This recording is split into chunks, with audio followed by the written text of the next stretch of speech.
চায়নার তিয়ানআনমেন স্কোয়ারে প্রতিধ্বনিত হচ্ছিল কামানের গোলার শব্দ। আর বেজিং এর সেন্ট্রাল এভিনিউ দিয়ে এগিয়ে যাচ্ছিল সেনাদের প্রথম দলটি। চায়না তার অত্যাধুনিক সব অস্ত্র দেখিয়ে বিশ্বকে তাক লাগিয়ে দিতে ছিল নতুন আন্তঃমহাদেশীয় ব্যালিস্টিক ক্ষেপণাস্ত্র DF-5C, যার পাল্লা 20,000 কিলোমিটার।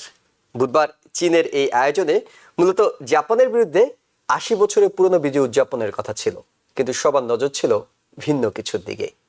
এক মঞ্চে দেখা গেল তিন নেতা, চায়নার প্রেসিডেন্ট শি জিনপিং, রাশিয়ার প্রেসিডেন্ট ভ্লাদিমির পুতিন ও উত্তর কোরিয়ার নেতা কিম জং উন। এই প্রথমবারের মতো তারা তিনজন এক মঞ্চে। বিশ্বের সর্বোচ্চ নিষেধাজ্ঞা পাওয়া দুই নেতা কিম ও পুতিনকে দুই পাশে নিয়ে ভিন্ন রকম এক বার্তা দিলেন প্রেসিডেন্ট শি। কুচকাওয়াজ উদ্বোধন করে প্রেসিডেন্ট শি সতর্ক করে বলেন, বিশ্ব এখন শান্তি নাকি যুদ্ধ, এই দুইয়ের মধ্যে একটিকে বেছে নেয়ার মুখোমুখি। তবে তিনি বলেন, চীনকে থামানো অসম্ভব। পুরো আয়োজনটি যাকে দেখানোর জন্য সেই প্রেসিডেন্ট ডোনাল্ড ট্রাম্প স্বীকার করেছেন তিনি অনুষ্ঠানটি দেখেছেন। তবে দ্বিতীয় বিশ্বযুদ্ধে চায়নাকে আমেরিকার সহযোগিতা করার পরও আমেরিকাকে ধন্যবাদ না দেয়ায় অসন্তোষ প্রকাশ করেন তিনি। শি, পুতিন ও কিম, এই তিন নেতা আমেরিকার বিরুদ্ধে ষড়যন্ত্র করছেন বলে অভিযোগ তুলেছেন তিনি। নিজের সামাজিক যোগাযোগ মাধ্যম ট্রুথ সোশ্যালে ট্রাম্প লিখেছেন, ভ্লাদিমির পুতিন আর কিম জং উনকে আমার পক্ষ থেকে আন্তরিক শুভেচ্ছা জানিয়ে দাও, যেহেতু তোমরা আমেরিকার বিরুদ্ধে ষড়যন্ত্র করছো। বিশ্বের নজর ছিল শি, পুতিন ও কিম কিভাবে পরস্পরের সঙ্গে এক মঞ্চে উঠেন তার দিকে। উত্তর কোরিয়া নেতা সচরাচর দেশে বাইরে যান না। তিয়ানজিনের এই সম্মেলনে 20 জনের বেশি বিশ্ব নেতার উপস্থিতি সত্ত্বেও এই আয়োজনে কোনো বড় পশ্চিমা দেশের রাষ্ট্রনেতা অংশ নেননি। তবে সব মনোযোগ মূলত নিজের দিকে টেনে নিয়েছেন চীনা নেতা, যার ব্যবহার করে পূর্বাঞ্চলের নেতৃত্বাধীন একটি জোটের উপর নিজের ক্ষমতা এবং প্রভাব জাহির করতে পেরেছেন। এটি আসলে সামনে তুলে ধরেছে ভবিষ্যতে চীন কোথায় যাচ্ছে সেদিকে, এবং একজন বিশ্ব নেতা হিসেবে শিয়ের ভূমিকা পালনের বিষয়টিকে। আর পশ্চিমাদের সঙ্গে প্রতিযোগিতা করার মতো একটি সামরিক বাহিনীও যে চীন গড়ে তুলেছে, সেটা ছিল শি জিনপিং এর সামনেই। তবে এখন এই সম্পর্কের নিয়ন্ত্রণ চীনের হাতে। পারমাণবিক অস্ত্রধারী কিন্তু দরিদ্র দেশ হিসেবে উত্তর কোরিয়া বেজিং এর সাহায্য প্রয়োজন, আর পুতিনের প্রয়োজন সেই বৈশ্বিক বৈধতা যা শি তাকে দিয়েছেন। অতীতে পুতিন এবং কিমের থেকে দূরত্ব বজায় রেখেছিলেন শি জিনপিং, এবং ইউক্রেন যুদ্ধের বিষয়ে প্রকাশ্য নিরপেক্ষ অবস্থান বজায় রেখেছিলেন বলেই মনে হয়েছিল। অবশ্যই এই ঘটনা নিন্দাও করেননি তিনি, এমনকি রাশিয়াকে সাহায্য করার কথাও অস্বীকার করেছিলেন চীন। তবে ইউক্রেন যুদ্ধে রাশিয়াকে সৈন্য পাঠিয়ে সহযোগিতা করেছিল নর্থ কোরিয়া। কিন্তু এখন মনে হচ্ছে শি তার দুই প্রতিবেশীর পাশে দাঁড়িয়ে আছেন, যারা কিয়েভে আক্রমণ চালিয়ে যাচ্ছে, এবং এই মঞ্চটিকে নিজের অবস্থান জানান দেওয়ার জন্য মোক্ষম জায়গা মনে করেছেন পুতিন। তিনি ঘোষণা দিয়েছেন, হয় ইউক্রেন যুদ্ধ বন্ধের জন্য তার দেয়া শর্তগুলো মেনে নেবে, অথবা মিলিটারি ব্যবহার করে তিনি সেটা আদায় করে নেবেন। অর্থাৎ পুরো শান্তি প্রক্রিয়ার সাথে যারা যুক্ত তাদের সবাইকে তিনি জানিয়ে দিলেন, বিচার মানি, তবে তালগাছটা আমারই। বাংলাদেশ প্রসঙ্গ স্পষ্টতই মেরুকরণের দিকে বাংলাদেশের রাজনীতি। একদিকে বৃহৎ রাজনৈতিক দল বিএনপি, অন্যদিকে জামায়াত সহ ধর্মভিত্তিক রাজনৈতিক দলগুলো আগামী নির্বাচনের আগে আরেকটি জোট গঠন কিংবা আন্দোলনের বিষয়ে একটি সমঝোতায় পৌঁছানোর চেষ্টা করছে। এই সমঝোতায় জাতীয় নাগরিক পার্টি বা এনসিপি ও গণ অধিকার পরিষদে যুক্ত হতে পারে বলে আলোচনা রয়েছে। আদর্শগত মিল না থাকলেও ফ্যাসিবাদের বিরুদ্ধে অবস্থান এবং নির্বাচনের লেভেল প্লেইং ফিল্ড নিশ্চিতের মতো বিষয়গুলো তাদের ঐক্যে পৌঁছানোর ক্ষেত্রে সহায়ক ভূমিকা রাখছে বলে দাবি করেছেন দলগুলোর নেতারা। তবে একই মঞ্চে আসার আলোচনা চালালেও এটিকে অবশ্যই কোনো জোট বলতে রাজি হচ্ছে না এই মুহূর্তে কেউই। আপাতত তারা দাবি আদায় সংঘবদ্ধভাবে মাঠে কাজ করার কথাই বলছেন। এইসব বিষয় নিয়ে কথা বলবো TVN 24 নিউজ নেটওয়ার্কের নিয়মিত আয়োজন আওয়ার ডেমোক্রেসি অনুষ্ঠানে। আপনাদের সবাইকে স্বাগত জানাচ্ছি। আমি এহসান জুয়েল, এবং অতিথি হিসেবে আমাদের সাথে যুক্ত হচ্ছেন school of science and allied হেলথের professor doctor Mohsin U Patwari এবং শিক্ষাবিদ ও রাজনৈতিক বিশ্লেষক শেখ আল মামুন। আপনাদের দুজনকে স্বাগত জানাচ্ছি। Professor doctor Mohsin U Patwari, যেটি জানতে চাই আপনার কাছে, চায়না লম্বা সময় শুরুতে সাংহাই অর্গানাইজেশনের একটি সামিট সম্মেলন তারা করলেন, এরপর একই সময়ে তারা মিলিটারি প্যারেড করলেন, এবং এই দুইটি ঘটনায় একদিকে যেমন মোদিকে তারা নিয়ে গিয়েছিলেন, অন্যদিকে কিং জং উন তার কন্যাকে নিয়ে, যাকে বলা হচ্ছে নর্থ কোরিয়ার ভবিষ্যৎ লিডার হিসেবে বৈশ্বিক মঞ্চে প্রথমবারের মতো শোডাউন করলেন তার কন্যা, তাকে নিয়ে তিনি এসেছেন চায়নায়। এবং একই মঞ্চে আমরা তিন বিশ্ব নেতাকে দেখলাম, যাদের দুজনের উপর অসংখ্য নিষেধাজ্ঞা, কিম জং উন এবং ভ্লাদিমির পুতিন, একেবারে স্বৈরশাসক যাদেরকে বলা যায়, তাদেরকে নিয়ে শি জিনপিং যা জানান দিতে চেয়েছিলেন সেটি তিনি কতটা জানান দিতে পারলেন? জুয়েল, আপনাকে অসংখ্য ধন্যবাদ।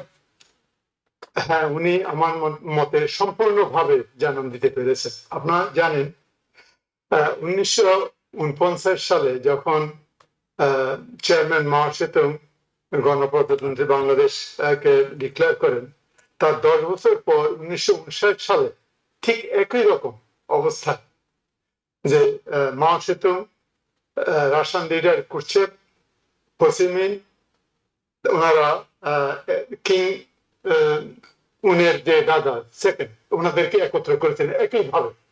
এখানকার প্রেক্ষাপটও 66 ইয়ার্স পরে প্রেক্ষাপটটা একই রকম, যে এই দেশগুলো এখনো যে পশ্চিমা যে শক্তি, আমরা ইউনাইটেড স্টেটস অফ আমেরিকার নেতৃত্বে যে শক্তি, এই শক্তির সামনে ওরা দাঁড়াতে চাচ্ছে। এবং এটা করে যে আপনি দেখেছেন যে এখানে সেন্টার অফ গ্র্যাভিটি বলেন, ফোকাল পয়েন্ট ছিল প্রেসিডেন্ট শি জি। তার আপনার বলেছেন যে এক পাশে হলো প্রেসিডেন্ট পুতিন, আর এক পাশে হলো প্রেসিডেন্ট কিম জং, এবং উনি সেন্ট্রাল পয়েন্ট। উনি পৃথিবীকে দেখাতে চেয়েছেন যে China has the money, China has the technology, এবং চায়না হ্যাজ দি পাওয়ার, যেটা পৃথিবীকে নেতৃত্ব দিতে পারে। আমাকে মনে হয়েছে পুতিনকে দোয়াত মনে হয়েছে তার কাছে এই মুহূর্তে, আসলে তাই। কারণ চায়নার যে ক্ষমতা, চায়নার যে জনসংখ্যা, যার জন্য আপনার ইউক্রেনের মতো ছোট একটা ওয়ারে আমি বলবো যে আপনার নর্থ কোরিয়া থেকে 10,000 থেকে 15,000 সোলজার নিয়ে যুদ্ধ করাতে হচ্ছে। তাদের জনসংখ্যা তেমন না, কিন্তু চায়নার সব কিছু আছে, মানি আছে, জনবল আছে, টেকনোলজি এগিয়ে আছে। সুতরাং এটা উনি পৃথিবীর কাছে দেখিয়ে দিতে চান। এবং বর্তমান রাজনৈতিক যে প্রেক্ষাপট, অর্থনৈতিক প্রেক্ষাপট, যে ট্যারিফ, এই সিস্টেমে ভিত্তি করে তারা যে একত্র হয়েছে, যে সাংঘাই সম্মেলন, তার পরবর্তী সময়ে আপনার দেখেন এই জিনিসটা হয়েছে কি শত্রু বন্ধু এমন হয়েছে আর কি। যেমন ইন্ডিয়ার ব্যাপারটা দেখেন, হ্যাঁ, ইন্ডিয়াকে নিয়ে গেছে, তার সাথে একটা সমঝোতার চেষ্টা করা হচ্ছে। India is a big power, regional পাওয়ার।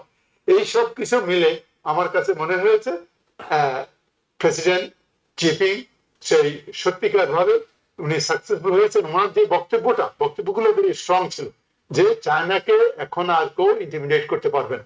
হ্যাঁ, এটা উসিলা নিয়েছে যে 80 বছর পূর্তি অনুষ্ঠান, যে জাপানকে তখন পরাজিত করা হয়েছে সেকেন্ড ওয়ার্ল্ড ওয়ারে, সেই অনুষ্ঠানটা করে। এবং এটা এত অ্যাট্রাকটিভ, ইভেন প্রেসিডেন্ট ট্রাম্পও বলেছেন যে it was magnificent, it was very good, very nice.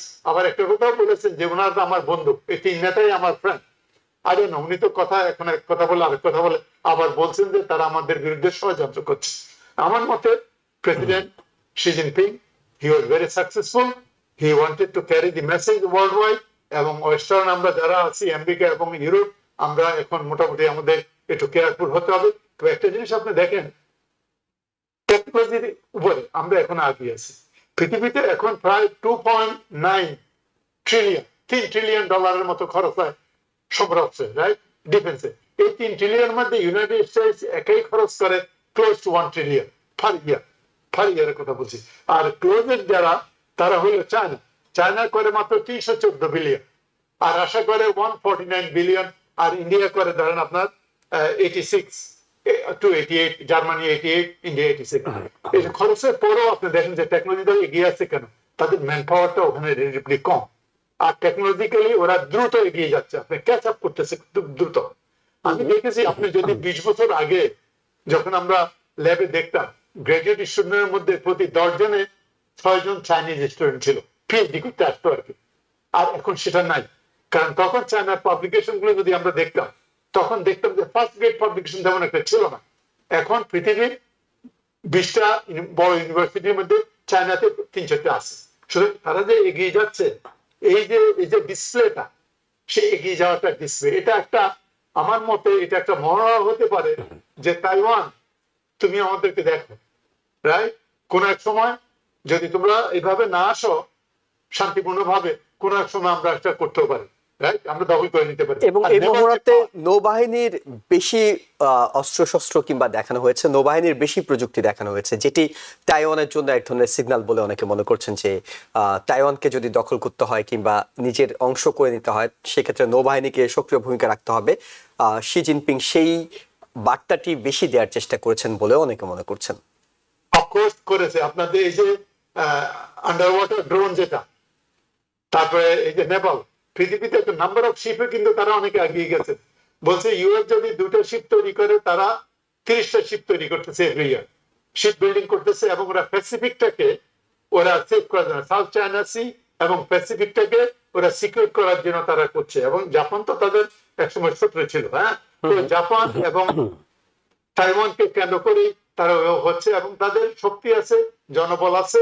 এবং এটা আরেকটা জিনিস কেউ কেউ বলে যে চায়নার অর্থনীতি গত 5 বছর আগে যেরকম দ্রুত গতিতে বৃদ্ধি পাচ্ছিল, সেই গতিতে যাচ্ছে না।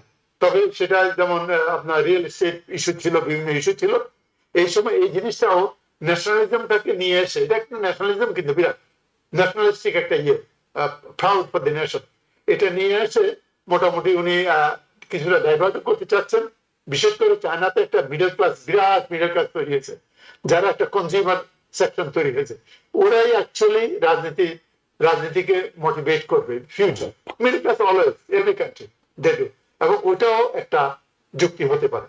তবে উনি ইউনাইটেড করেছেন, এবং তারা যে খুবই অ্যালায়েন্স কমপ্লিটলি তা নাও হতে পারে, বাট আপাতত ওনারা দেখিয়েছেন যে না, ওনারা একত্রে। তবে এটা কোনো সামরিক কোনো জোট না। ইরানকে নিয়ে আসতে ইরান ফ্রন্ট লাইন ছিল না, এটা কোনো সামরিক জোট না। তবে ইন ফিউচার আমরা কত প্রেশার দেব, এটা তো জাস্ট ইকুয়েশনের ব্যাপার, দাওয়াত চাল। আমরা কত প্রেশার দিব, সেই প্রেশারের উপরে নির্ভর করবে ব্রিক্স কতটা স্ট্রং হবে, আর তারা সামরিক জোটের দিকে যাবে কিনা। এই জিনিসগুলো আমাদের ভাবতে হবে, যাতে করে আমরা তাদেরকে অত বেশি কর্নার না করি, এবং কর্নার করলে ওরা একটা এক্সচেঞ্জ ডিসিশন নিতে পারে। এটা কোনো স্ট্র্যাটেজিক ডিসিশনের ব্যাপার। জি, শেখ আল মামুন, যেটি প্রফেসর ডক্টর মহসিন পাটোয়ারি বলছিলেন যে আমেরিকা কিংবা পশ্চিমা শক্তিকে সতর্ক হতে হবে। আবার অনেকেই বলছেন যে হয়তো এই শোডাউনের মাধ্যমে তারা আতঙ্ক তৈরি করতে চেয়েছে। কারণ একদিকে যখন দেখা যাচ্ছে আমেরিকা কিংবা ন্যাটো অন্যদের মধ্যে এক ধরনের আস্থার সংকট তৈরি হচ্ছে, ঠিক একই সময় গিয়ে ঐক্যবদ্ধতার কথা তারা বলছে। আমরা যদি ভারতকে নাও ধরি হিসেবের মধ্যে, কারণ ভারত হয়তো একটা কারণে চায়নার সঙ্গে এই বিষয়ে একমত হচ্ছে, সব বিষয়ে একমত নাও হতে পারে। আমেরিকার সঙ্গে বন্ধুত্ব নষ্ট করতে ভারত স্থায়ীভাবে হয়তো চাইবে না। কিন্তু আমরা যদি রাশিয়ার কথা ধরি, আমরা যদি নর্থ কোরিয়ার কথা ধরি, আমরা যদি চায়নার কথা ধরি, তারা যে ঐক্যবদ্ধ হচ্ছে, তারা যে শোডাউনটা করার চেষ্টা করছে, সেখানে আমাদের আতঙ্কিত হওয়ার কতটা কারণ আছে, কিংবা আমরা কতটা আসলে আতঙ্কিত হওয়া উচিত বলে আপনার কাছে মনে হয়? Well, এখানে আতঙ্ক, first of all, Dr. Patori যেটা বললেন যে it's not a NATO-like alliance. Like, if somebody one of them is attacked, then the rest of the member will come and help them out or defend them. So it's not like that kind of negotiations or agreement or none of this. So it's all a bilateral. That will say what যুদ্ধের সময় we are friend, we can support you as much as possible. কিন্তু China কিন্তু beside buying the Russian oil, China কিন্তু পর্যন্ত কোনো প্রকারে তাদের missile বা কোনো অ্যামুনিশন কোনো সাপোর্ট এখনো দেয়নি, কিন্তু এটা কিন্তু এভিডেন্স থেকে দেখা যায়নি। beside North Korea যেটা ট্রুথ দিছেন। So এখানে চায়না যেটা চাইছে যে they wants to project their force, project their strength. So এখানে সে খুব ভালোভাবে সে প্রজেক্ট করছে তার ফাইটার জেট দিয়ে হোক বা নাভাল হোক বা ক্রুজ মিসাইল আন্ডার ওয়াটার দিয়ে। মেইনলি তাইওয়ানকে তাদের Taiwan is not a still country, আমরা জানি যে so Taiwan is part of China, greater China, and তাইওয়ানকে তারা চায় ultimately be part of the Chinese communist party and Chinese part of the China, greater China. তো এইটাকে করার জন্য আমেরিকাকে কাইন্ড অফ ইনডাইরেক্ট থ্রেট বলেন বা ইনডাইরেক্ট ফোর্স বলেন, সেটাই কিন্তু সে দেখাইতে চাচ্ছে। লুক, এখন we don't have to go to the war because we're a bigger country, more powerful country, but if you really try to fight with me, I could show you that I'll win in this game because I have the according to the economic power, আমরা জানি still even though America is $29 trillion GDP, China is not behind. China is like, after the last 10 years, দেখেন, their economy grow really so fast. Now that their GDP is almost $19 trillion, 19 point some. So they're catching up. By 2050, China will catch up with the American economy as well. But it's not that. It's not that China wants to go to the war with America tomorrow. China wants to show that I am growing stronger. I could produce all different ships and everything that you have, and it will be a big fight. And in that fight, you're going to lose. So we better sit down and negotiate for the, especially the Indo-Pacific, যেসব island গুলো হোক বা অশার গুলো হোক যেখানে আমেরিকার huge access আছে, এটাকে তারা somehow এটাকে আমেরিকার এইটাকে তারা বন্ধ করার জন্য ই করতেছে। তো এটা যদি আমেরিকার এগুলো যদি কমাইতে পারে তাহলে definitely Taiwan is nothing. Taiwan they could take within a few days.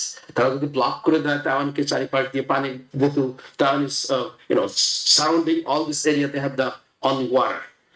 তো সেটা চায়না যদি চায়, চায়না করবে, কিন্তু China is not, I don't think is ready to do this kind of thing. It's simply projecting their strength and force to the world and especially to the United States. But again, India and Russia, India and China, they're not going to support each other during the war. We already saw that. China তাদের force পাঠায়নি, তাদের ammunition পাঠায়নি, তাদের financial কোনো commitment দেয়নি যে আমি তোমাকে $1 billion loan দিলাম because you're in crisis. But yes, they're buying some materials from Russia in this critical time.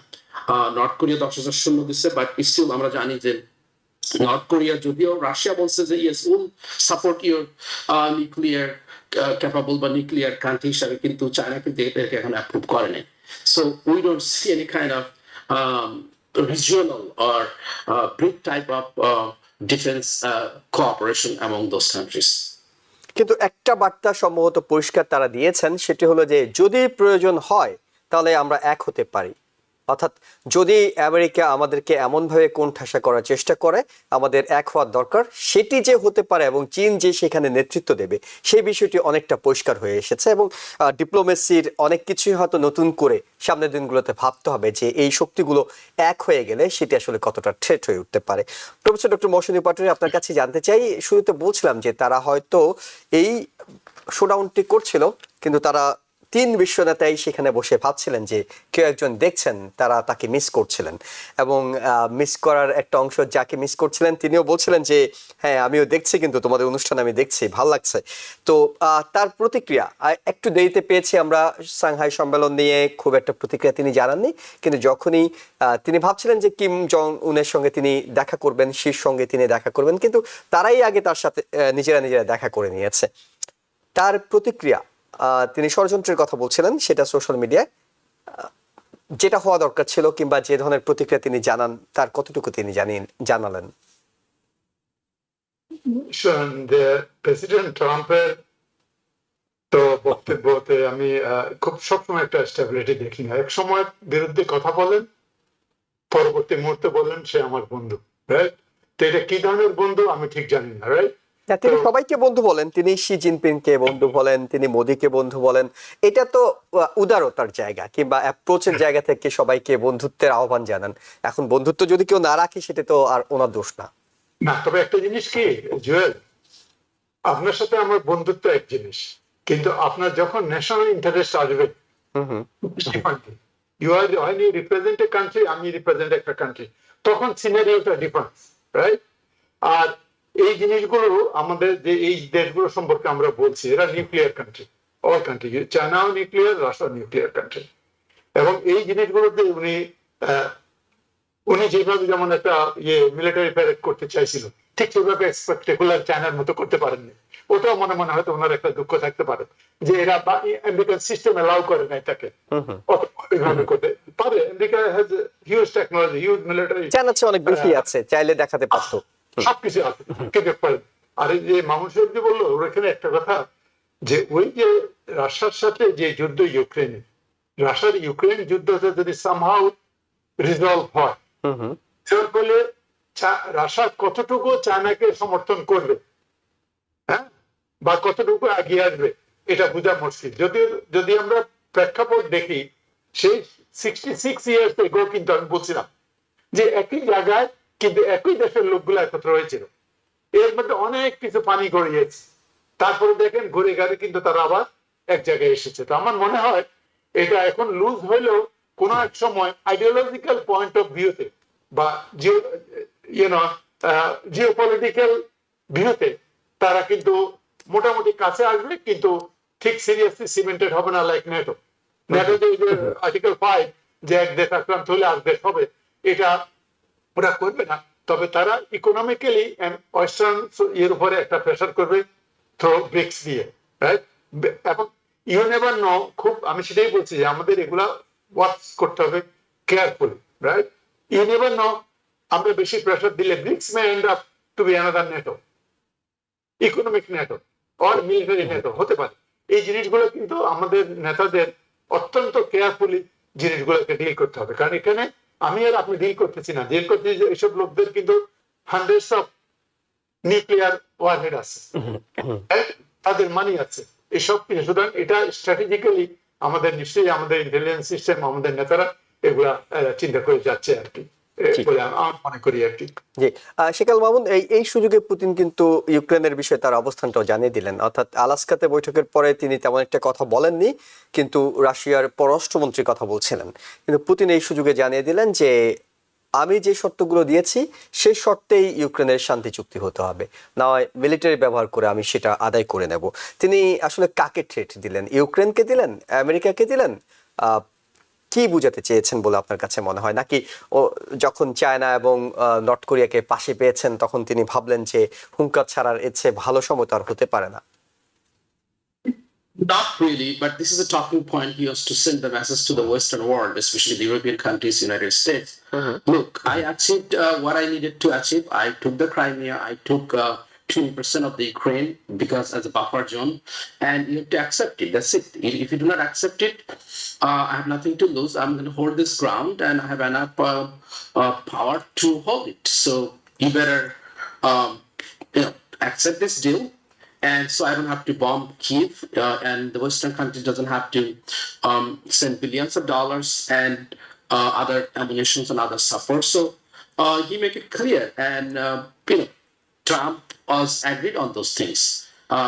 কিন্তু Kyiv এবং কিছু European countries, specially the United Kingdom, Germany, they did not, তারা এগুলোকে তারা অ্যাকসেপ্ট করতে পারেনি, স্পেশালি কিভ এবং ইংল্যান্ড, এই দুটো কান্ট্রি কিন্তু এই প্রপোজালগুলো অ্যাকসেপ্ট করে, সেখানে লেন্দি করে হয়ে গেছে। কিন্তু ট্রাম্প বিহাইন্ড দ্য সিন, সে is ready to give up the land 20% Crimea, এবং Trump is more worried that America বছর পর বছর এত billions of dollar cannot contribute because this is not America's interest. Because আমরা যদি প্রিভিয়াসলি চিন্তা করি যে অর্শা জট যেটা ছিল, ট্যাক্স ছিল, সেখানে কিন্তু রাশিয়া লিড দিত, এবং রাশিয়া কিন্তু সেখানে একটু গ্রাউন্ড লুজ করছে, যে হাঙ্গেরি, পোল্যান্ড, তারা কিন্তু এটা পার্ট অফ রাশিয়ান জোট। But any that's the old history. But right now Russia is trying to get the Ukraine 20% of it, এবং ওয়েস্টার্নদেরকে আর কোনো পয়সা এবং আর কিছু ইউজ করতে হবে না, যাতে তারা অ্যাগ্রিড অন হিজ কন্ডিশন। আর একটা কথা কুইকলি আমি বলি, এই যে পুটিনের যে হুঙ্কার দেওয়ার পিছনে আরেকটা কারণ আছে। He is confirmed that United States will not send its boots to Ukraine. United States President Trump will never want third world war, nuclear war, এবং ইউরোপিয়ানরাও থার্ড ওয়ার্ল্ড ওয়ার চাইবে না। থার্ড ওয়ার্ল্ড ওয়ার মানে সব ধ্বংস হয়ে যাওয়া। এটা সে বুঝতে পেরেছে যে না, ওরা ডাইরেক্টলি এখানে আসবে না। সুতরাং আমি যতটুকু দরকার, ওই যদি আমরা কন্ডিশন গুলো না মানে, ওই যে নেটোতে না যাওয়া, ওই যে আর মোহাম্মদ সাহেব বললো, না হলে আমি ওই জোর করে যতটুকু আমার অ্যাচিভ করা দরকার আমি অতটুকু অ্যাচিভ করবো। সেই এই জিনিসটা সে বুঝতে পেরেছে, এবং এটা ওয়ার্ল্ড একটা উইকনেস, যে উইকনেস আমি বলবো না, আমি ভালো জিনিস বলবো, কারণ আমরা ওয়ার্ল্ড ওয়ার চাই না, আমরা ডিস্ট্রাকশন চাই না, আমেরিকাও চায় না, এটা সে বুঝতে পেরেছে। তাহলে প্রফেসর ডক্টর পাটোয়ারি, যেটি জানতে চাই আপনার কাছে, তাহলে শান্তি চুক্তির কিংবা আলোচনার কি আছে? যদি আমি যেটা চাই সেটাই দিতে হবে, তাহলে তো আসলে আলোচনার কিছু নেই। এখন শুধুমাত্র একটা মেসেজই তাকে দেওয়ার বিষয় আছে যে ওকে ফাইন, আমরা মেনেছি অথবা মানিনি। এর বাইরে তো আর এত আলোচনার কথা, যেটি প্রেসিডেন্ট ট্রাম্প বলছেন, মধ্যস্থতার কথা বলছেন, সেখানেও তো কোনো জায়গা থাকলো না। এটি দিলে তো যে কেউই মধ্যস্থতা করতে পারে, ইভেন আপনিও মধ্যস্থতা করতে পারবেন। যদি ইউক্রেন রাজি হয়, আপনি পুতিনকে বলতে পারবেন, আমি প্রফেসর পাটোয়ারি, আমি মধ্যস্থতা করে দিলাম, তুমি যা যা চেয়েছো ইউক্রেন রাজি, শান্তি চুক্তি করে ফেলো। না, এটা থ্যাংক ইউ, এটা এক্স্যাক্টলি তা না। উনি কিছু ছাড় দিতে রাজি আছে। নেগোসিয়েশন কোনটা হবে? ক্রাইমিয়া তার থাকবে, ডানবাসটা তার থাকবে, কারণ প্রেসিডেন্ট ট্রাম্পও বলেছে hundreds of thousands of Russian soldier died for occupying this one, right? Say buffer zone চাচ্ছে, তার মিনিমাম জায়গা হলো ওই জায়গাটা সে রাখবে ক্রাইমিয়া, কিন্তু ওখানে কিছু নেগোসিয়েট করতে পারবে সে। ডানবাস ছাড়া এবং ক্রাইমিয়া ছাড়া সেখানে সে করবে ওটা নেগোসিয়েশন একটা জায়গা আছে।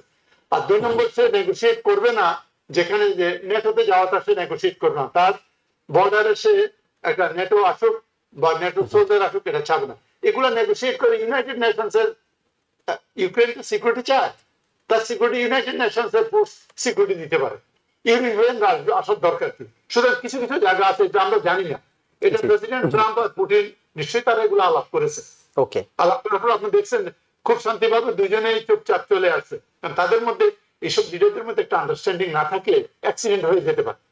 এই অ্যাক্সিডেন্ট হলে সিরিয়াস অ্যাক্সিডেন্ট। সুতরাং আমি মনে করি প্রেসিডেন্ট ট্রাম্প যত কথাই বলুক, অন্তত পক্ষে সেই ব্যাপারগুলোতে পুতিনের সাথে একমত হয়েছে যে কতগুলো কন্ডিশন আমরাও মনে করি যে নেটোতে যোগ দিবে না, ডানবাসটা তার থাকবে আর ক্রাইমিয়াটা থাকবে, বাকি জায়গাটা তোমরা ছেড়ে দাও।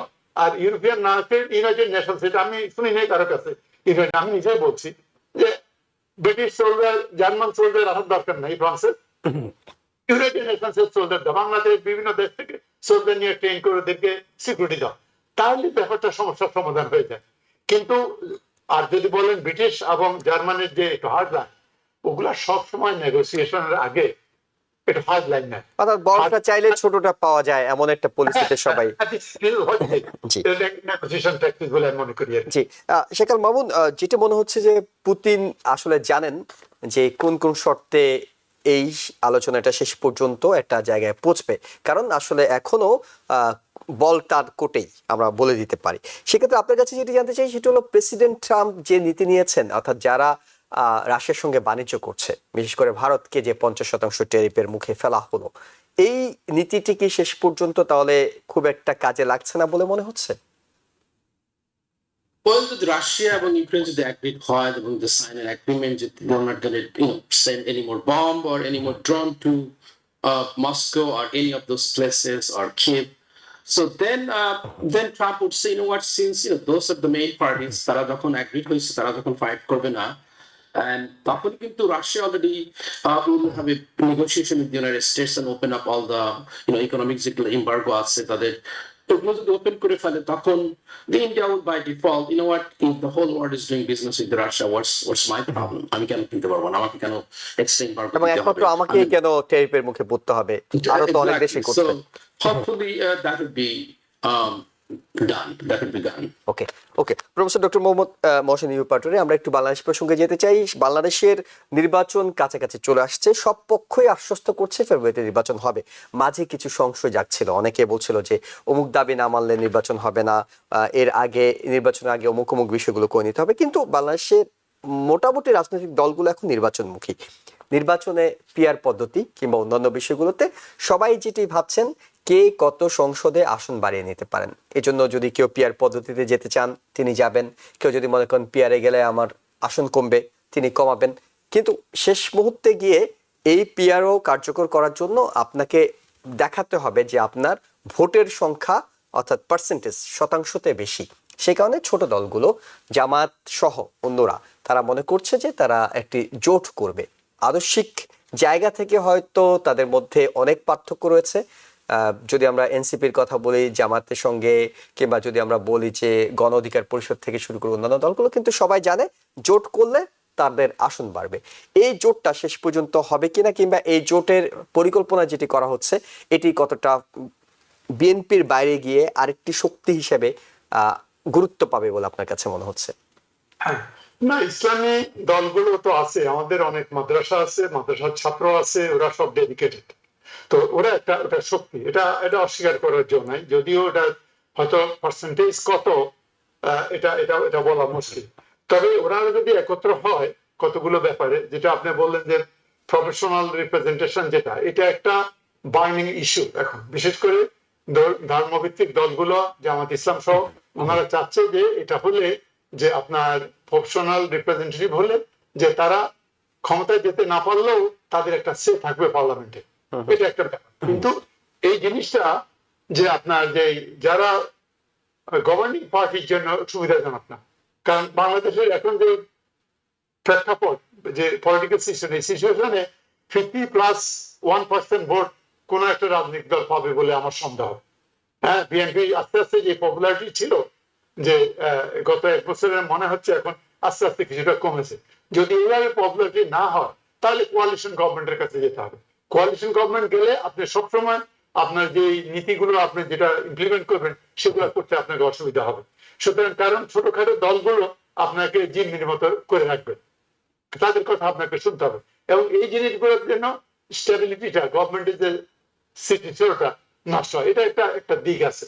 আর একটা দিক হলো যে আপনি যে পার্সেন্টেজ লোকেরা আপনাকে সমর্থন করে, সেই পার্সেন্টেজ রিপ্রেজেন্ট করলেন, তাদের কথাগুলো আপনি পার্লামেন্টে গেলে, এটা খুব সুন্দর জিনিস। এবং এই জিনিসটা করার জন্য এটা কি ইলেকশনে যাবে কি যাবে না, এটা মনে হয় একটা ব্যাপারে দাঁড়িয়েছে এখন। বিশেষ করে জামাত এবং এনসিপি এবং কয়েকটা দল এরা চাচ্ছে যে এই জিনিসটা হোক, কিন্তু শেষ পর্যন্ত এটা যদি তারা নির্বাচনে না যায়, নির্বাচন অলরেডি ঘোষণা করা হয়ে গেছে, তখন একটা কেওস সৃষ্টি হতে পারে বাংলাদেশে। এই কেওস সৃষ্টির ফলে তৃতীয় শক্তি আবার ক্ষমতা চলে আসে কিনা, এটাও আমাদের চিন্তা করতে হবে। তবে এই জিনিসটা আমার মনে হয় এটার সলিউশন হলো যে এই জিনিসগুলো যতগুলো সংস্কার, আমাদের দেশে তো 48 ইয়ার্স বিভিন্ন সরকার ছিল, সংস্কার বলে তেমন কিছু হয়নি। এখন আমাদের একটা সুযোগ হয়েছে, এই যে 30, 35, 40টা রাজনৈতিক দল যে একত্র হয়েছে, যদি এদের মধ্যে বড় আছে ছোট আছে, অনেকগুলো দল আছে যার সিস্টেম নামে মাত্র আর কি, but still they came here এবং একত্রিত হয়েছে।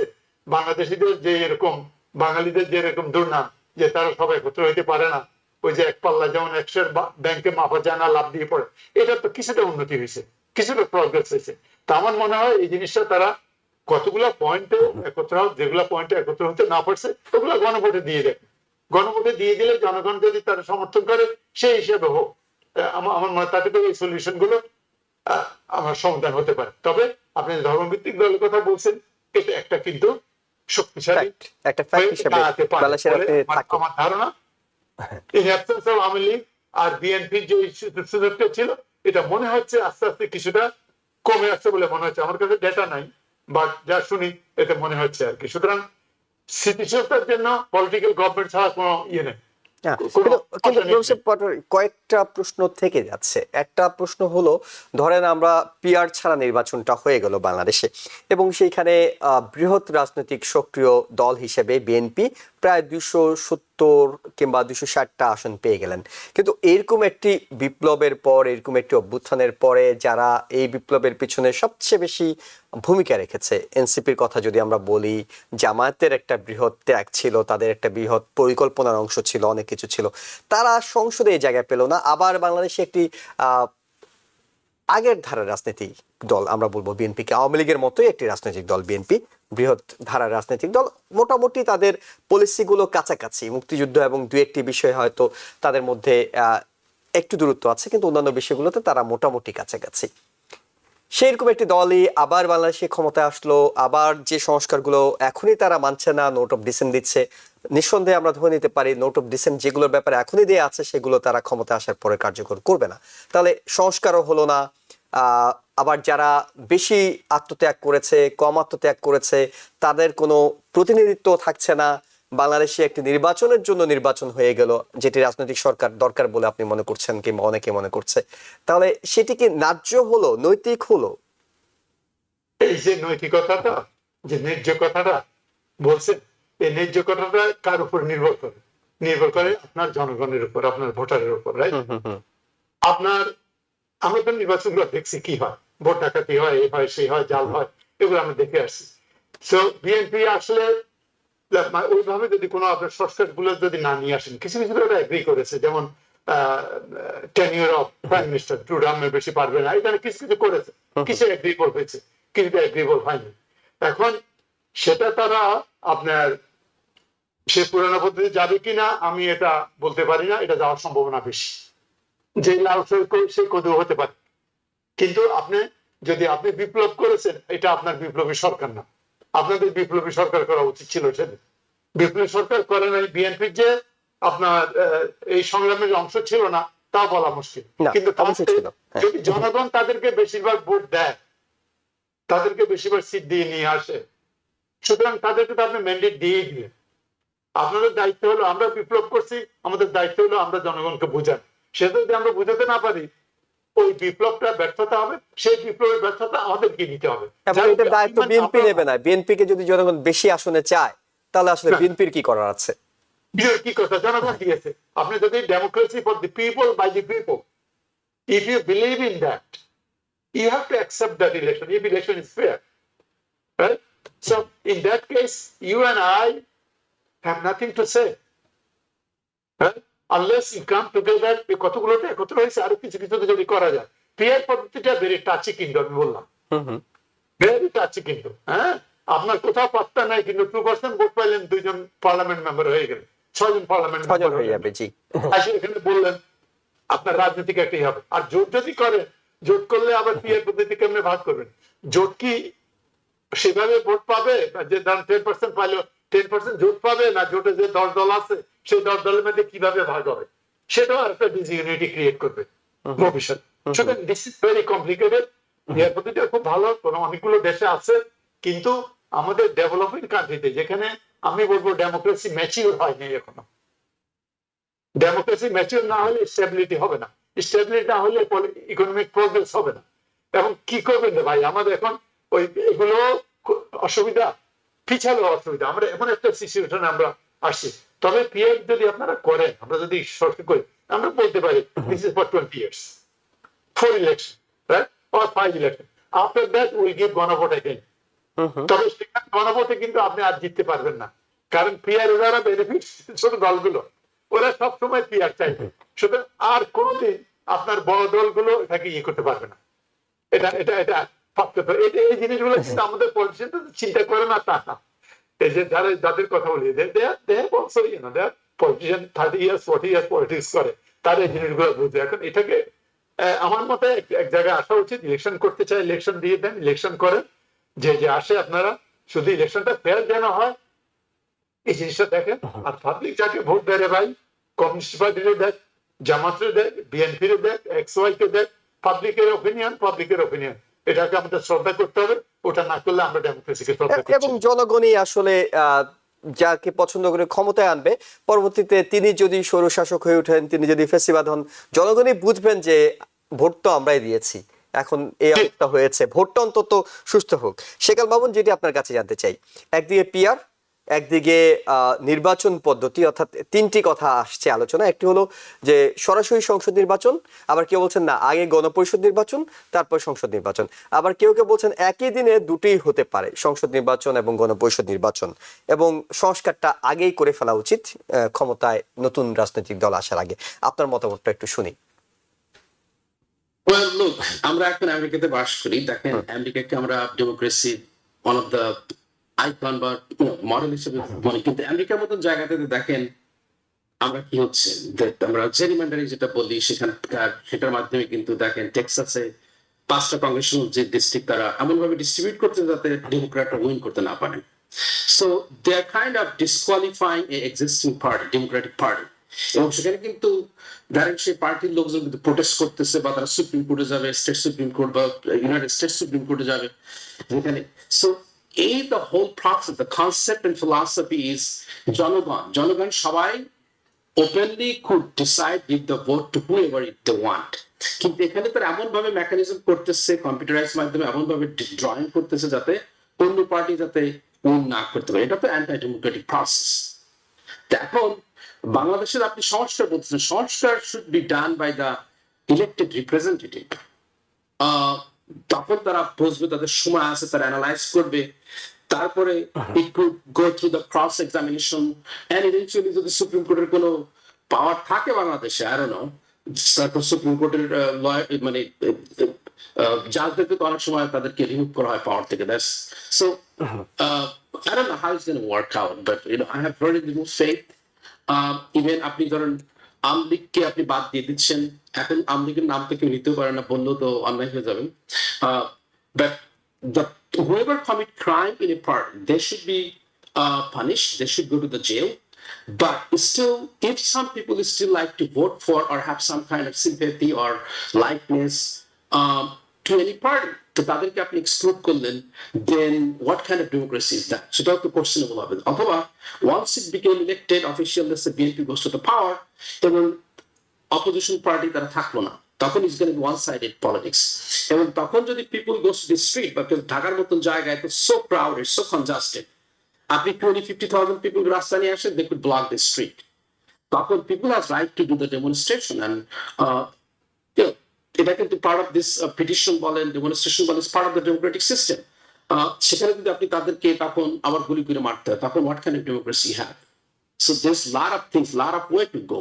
So to make it legitimized, you have to be free and fair, and by the participation of all the existing parties, doesn't matter whoever there, and whoever committed crime, let them go to the jail. Let them, whatever the highest penalty punishment the constitution give them, let them do that. But আপনি যদি একটা পার্টিকে completely বন্ধ করে দেন, তখন কিন্তু কিছু একটা group, let's say India is going to provide the funding and do some domestic tourism.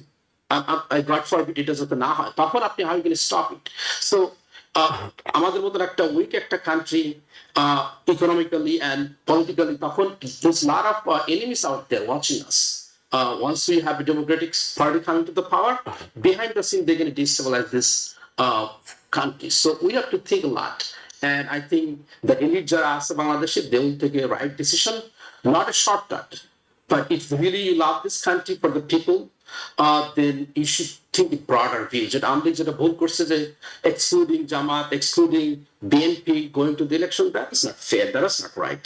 Because no matter Bangladesh, jodi apni pluralism e bishwas kore thaken, all the parties should be part of this democratic system. Doesn't matter party হিসেবে বলছে communist হোক, জামাত হোক, ধর্ম party হোক, whatever.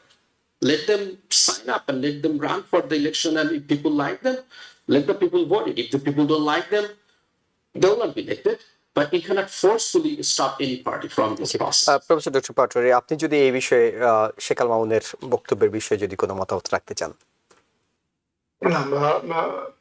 Mamun সাহেব ঠিক ভালোভাবে বলেছে আর কি। এটা ভাই, এই দেশটা আমাদের, যে উনি যে আশঙ্কাটা করেছে, আপনি এই 6 মাস আগে আশঙ্কাটা আমি করছি, এটা হতে পারে, হতে পারে আপনার 50,000 লোক ইন্ডিয়াতে আছে, একটা। এবং আমরা তো দেখেছি ঢাকায় বসুন্ধরা আবাসিক এলাকায় এক মেজরের নেতৃত্বে 400 লোককে ট্রেনিং দেওয়া হচ্ছিল। আপনি রিকনসিলিয়েশন একটা সো ইম্পর্টেন্ট জিনিস, রাইট? ভিয়েতনামের সাথে, ভিয়েতনামে কত লক্ষ লক্ষ লোক মারা গেছে ভিয়েতনাম ওয়ারে। আমেরিকা এখন ভিয়েতনাম সাথে বন্ধুত্ব, রাইট? ব্রিটিশের সাথে আমরা যুদ্ধ করেছি, ব্রিটিশের যুদ্ধ করে আমরা এখন ব্রিটিশ আমাদের the closest friend in the world, right? এই যে জিনিসগুলো যারা ভুল করেছে, মামুন সাহেব বলেছে তাদেরকে সাজা দাও। এই যে লোকগুলোকে যদি আপনি কর্নার করে ফেলেন, ওয়ালের সাথে লাগিয়ে ফেলেন, ওরা কি হবে? আমি শুনছি 50 থেকে 60,000 লোকজন নাকি এখন ইন্ডিয়াতে আছে, রাইট? এখন যদি আমাদের সবাই, যে আমাদের ফ্রেন্ড, প্রত্যেকের স্ট্র্যাটেজিটা খোঁজে, প্রত্যেকে নিজের দলের লোককে ক্ষমতায় বাংলাদেশ রাখতে চায়, কারণ তাদের একটা ইন্টারেস্ট আছে, ন্যাশনাল সিকিউরিটি ইন্টারেস্ট আছে। বেশি লোকের দরকার নেই, তো আপনার 10,000 লোককেই আপনার সমস্যা ঘটাইতে পারে নিউ সিটির মতো জায়গায়, বড় বড় সিটিগুলোতে। এই জিনিসগুলো আমাদের নেতৃবৃন্দকে বুঝতে হবে। আসলে একটা প্রশ্ন হয়তো চলে আসবে যে কতদিন আপনি এই নির্বাচনে অংশ নিতে দিলেন না, কতদিন দেবেন না, তারপরের 5 বছর পরে নির্বাচনে কি দেবেন না, তারপরের 5 বছর কি দেবেন না, এই লোকগুলো যাবে কোথায়? এবং তারা যে নাশকতার আশঙ্কাটা, প্রতিবেশী দেশ ভারত প্রস্তুত আছে, তাদেরকে আশ্রয় দিচ্ছে, প্রশ্রয় দিচ্ছে, অনেকে চুল লাগাচ্ছেন, অনেকে সেখানে ব্যবসাপাতি করছেন, নানা কিছু করছেন। সো এগুলো নিয়ে আসলে ভাবা হয়তো শুরু করা উচিত, যে কিভাবে আসলে বিষয়টাকে সামনের দিনগুলোতে রাজনৈতিক পরিস্থিতি, যখন রাজনৈতিক সরকার আসবে, একটা দল ক্ষমতায়, সবাই তো আর ক্ষমতায় যাবে না, একটা দল যাবে, বাকি দলগুলো রাজপথে আন্দোলন করবে, তখন আবার যারা এখন রাজনীতি করার সুযোগ পাচ্ছে না, তারা সেই বিরোধী রাজনৈতিক শক্তির সঙ্গে একীভূত হয়ে নানা নাশকতায় জড়িয়ে পড়তে পারেন। অনেকগুলো আশঙ্কারী সিভিল ওয়ার দিকে চলে যেতে পারে, নিজের মধ্যে মারামারি করতে পারে। তবে আমার একটা ধারণা কি ভাই, জাস্ট কুইকলি আমাদের সাথে টাইম শেষ হয়েছে, একটা ধারণা হলো এই, যে এই নির্বাচনে, ফেব্রুয়ারি নির্বাচনে আন্ডার দি টেবল একটা অ্যালায়েন্স হবে। এই যে এতগুলো লোক আছে, সবাই তো আপনি ইন্ডিয়া চলে জানেন, সবগুলো আছে, এখানে দেখবেন একটা অ্যালায়েন্স হবে। ওরা চাইবে সমমনায় লোকদেরকে ভোট দিতে। আমার ধারণা, আমি মেবি রং, মেবি বিএনপি, কারণ রাজনৈতিক দল, জাতীয় পার্টি, হ্যাঁ, অথবা জাতীয় পার্টি, জাতীয় রাজনৈতিক পার্টি। দল। এরা ওইদিকে যারা নির্বাচন করতে পারে তাদের না, পিছনে জাতীয় নাগরিক পার্টি নয়, আমি জাতীয় পার্টি এরশাদের দলের কথা বলছিলাম। এরশাদের দল আর বিএনপি, এরা কিন্তু ওদেরকে ভোট দিয়ে যদি এদের নিয়ে আসতে পারে, তখন ভাববে যে এরাও তো ট্রেডিশনাল পলিটিশিয়ান, আমরা ওদের কাছে ছাল পেতে পারি। হ্যাঁ, সেটা আপশনের ভাই, এটা বাংলাদেশে আমরা যারা যে রাজনৈতিক দলই করি, এত ঘন বসতির লোক, আমরা একজনের সাথে আরেকজনের আত্মীয়তা আছে। আমি যদি বিএনপি জামাত ওই ফ্যামিলি লেভেলে আত্মীয়তার সম্পর্ক আছে, এই জিনিসগুলো থাকবে, এগুলো চলে আসছে আর কি। আমার মতে এই জিনিসগুলো নিয়ে ঠান্ডা মাথায় চিন্তা করা উচিত, ভবিষ্যতের কথা চিন্তা করে আর কি। জি, অনেক ধন্যবাদ আপনাদের দুজনকে। আমরা আমেরিকা, বিশ্ব রাজনীতি এবং বাংলাদেশ নিয়ে আলোচনা করার সুযোগ পেয়েছি। আপনাদের মূল্যবান মতামত এবং সময়ের জন্য ধন্যবাদ। একই সঙ্গে দর্শক যারা দেখছিলেন সবাইকে ধন্যবাদ জানিয়ে আগামীকাল রাত 8টায় আবারও আওয়ার ডেমোক্রেসি অনুষ্ঠান দেখার আমন্ত্রণ জানিয়ে শেষ করছি। ভালো থাকবেন। TBN 24 টেলিভিশন দেখতে আজই কল করুন 7187776556। লগ ইন করুন www.totalcablebd.com। নিউ ইয়র্ক থেকে সম্প্রচারিত TBN 24 টেলিভিশন বিশ্বজুড়ে বাঙালির কণ্ঠস্বর।